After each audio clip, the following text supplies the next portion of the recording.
Hola, hoy hablaremos de autorización. Los objetivos de la autorización son asegurar que únicamente usuarios autorizados puedan realizar acciones permitidas con su correspondiente nivel de privilegio, controlar el acceso a recursos protegidos mediante decisiones basadas en el rol o el nivel de privilegio, prevenir ataques de escalada de privilegios, como, por ejemplo, utilizar funciones de administrativas siendo un usuario anónimo o incluso un usuario autenticado.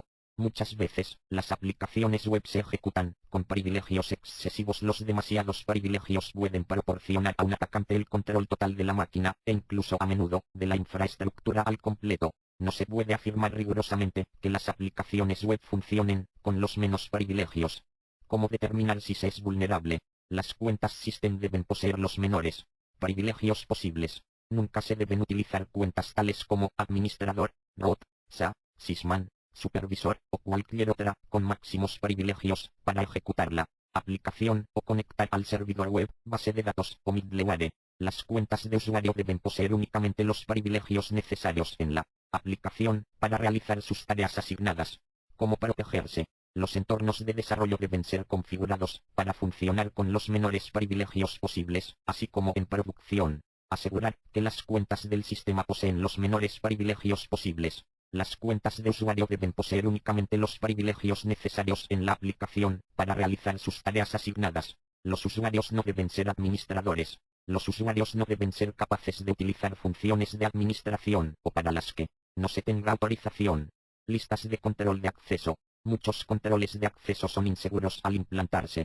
Por ejemplo, la política de seguridad por omisión en el sistema de ficheros Java 2 es High Permission, un nivel de acceso que normalmente no es requerido por las aplicaciones.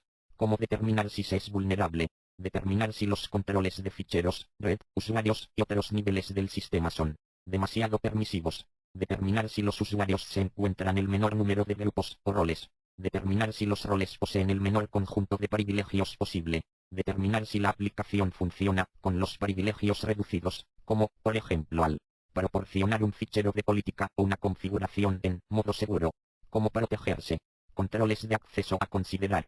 Comenzar siempre las listas de control de acceso utilizando deny, denegar todo y seguidamente ir añadiendo solo los privilegios y roles necesarios.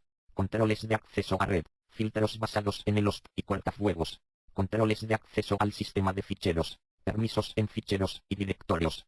Controles de acceso de usuarios. Seguridad en las plataformas de usuarios y grupos. Matriz de autorización.